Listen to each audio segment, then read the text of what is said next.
few of our sets. Like I said, we'll try to keep things really simple to start. He's got to learn our out-of-bounds plays in particular in a few of our sets, but I don't anticipate it'll take too long. He'll obviously be in the starting lineup first game, and we'll get him out there right away, and no looking back. How would you process the next couple of days? Is it like no practice tomorrow, right? Play? Is it just like shoot around? No practice tomorrow, right? Play? Is it just like shoot around, run through some out-of-bounds plays? I think I'll probably sit with him, and we'll give him a video file of our out-of-bounds stuff, terminology sheet. We'll give him that stuff, and then what's tomorrow? Friday. We game Saturday, so we'll have a shoot around and get ready to play. Coach, you talked about the 4 players that were traded.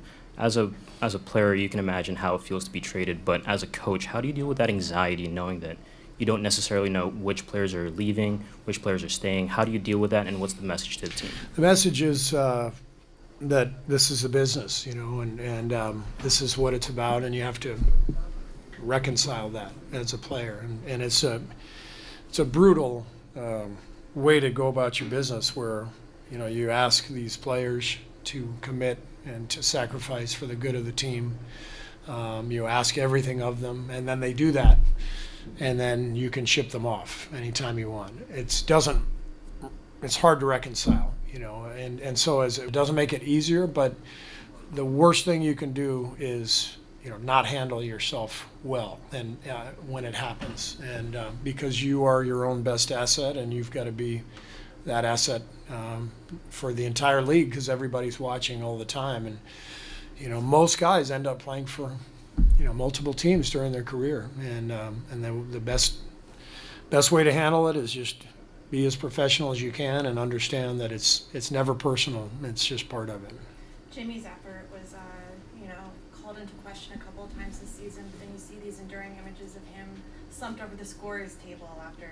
You're talking about Jimmy? I'm talking about Jimmy after his Game 5 performance in 2020 or his 2023 56-point performance. When you talk about sometimes guys, you said the reason why you guys did this trade is because you needed an energy shift. Do you think an energy shift will be good for him as well? Yeah. I think it's a great opportunity for him and a great opportunity for us. And this is often how this business works. Players sometimes need a fresh start. So do teams. That's the whole idea behind this. I know he's excited and ready to go just from talking with him. I think we're going to get the very best version of him. That's why we made the deal. And like I said, we're got to get off and running. Coach, first off, good seeing you. Again, I'm Ashton's brother. Good seeing you. Yeah, how are you? I'm good. I wanted to ask you about, Jimmy and playing in split action and being able to post up. What do you foresee in him in his post-up game? Because when he gets to his spots and gets to the middle of the floor, it's a problem. Yeah, I think the biggest thing is he can settle the game down for us. Last night's game is a perfect example. 10-point lead with 3 minutes left. I'm really confident with Jimmy Butler that we're going to close that game out. We're a little wild as a team. We make some decisions. He can just get to his spots easier and open up the rest for Buddy and for Draymond and everyone else. Yeah, I think that's a big reason for the trade is to help Steph, help alleviate some of that pressure. Jimmy's a guy who gets to the line quite a bit, doesn't make a lot of mistakes, so the possession tends to be very stable when he has the ball in his hands. And I imagine that Jimmy is going to be really important for us, both with Steph next to him and when Steph's off the floor for the reason you mentioned. I know you said pregame you hadn't talked to him. Were you able to get? Yeah, talked to him a little bit. Found out why he's wearing number 10 for Neymar. He's a soccer fan, football fan. But he's excited. We're excited to have him.